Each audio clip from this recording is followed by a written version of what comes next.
ಶುದ್ಧ ಪೂಜೆಗಳಿಗೆಲ್ಲನೂ ಕೂಡ ಬಲಪಂಥಿ ಅಂತ ಹೇಳ್ತೀವಿ. ಇದೆಲ್ಲ ಅಶುದ್ಧ ಪೂಜೆಗಳಿಗೆ ಎಡಪಂಥಿ ಅಂತ ಹೇಳ್ತೀವಿ. ಇದಕ್ಕೆ ಯಾವುದೇ ರೀತಿಯ ಪದ್ಧತಿಗಳಿರುವುದಿಲ್ಲ. ಹೀಗೆ ಮಾಡಬೇಕು, ಇದೇ ತರ ಎಷ್ಟು ಅಶುದ್ಧವಾಗಿ ಮಾಡ್ತೀವಲ್ಲ ಅಷ್ಟು ಎಫೆಕ್ಟ್ ಕಾಣುತ್ತೆ. ಇದು ಸ್ಮಶಾನದಲ್ಲಿರ್ತಕ್ಕಂಥ ಎನರ್ಜಿ ಆ ತರ ಇರುತ್ತೆ.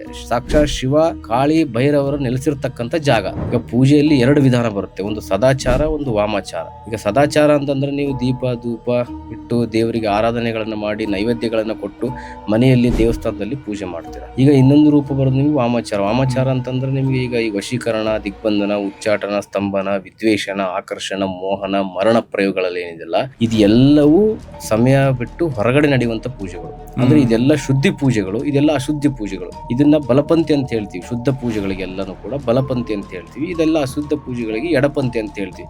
ಇದಕ್ಕೆ ಯಾವುದೇ ರೀತಿಯ ಪದ್ಧತಿಗಳಿರುವುದಿಲ್ಲ. ಹೀಗೆ ಮಾಡಬೇಕು, ಇದೇ ತರ ಎಷ್ಟು ಅಶುದ್ಧವಾಗಿ ಮಾಡ್ತೀವಲ್ಲ ಅಷ್ಟು ಎಫೆಕ್ಟ್ ಕಾಣುತ್ತೆ. ಅಶುದ್ಧವಾಗಿ ಮಾಡಬೇಕು. ಹೌದು, ಅಶುದ್ಧ ಪೂಜೆಗಳಿಗೆ ಅಶುದ್ಧವಾಗಿ ಮಾಡಬೇಕು.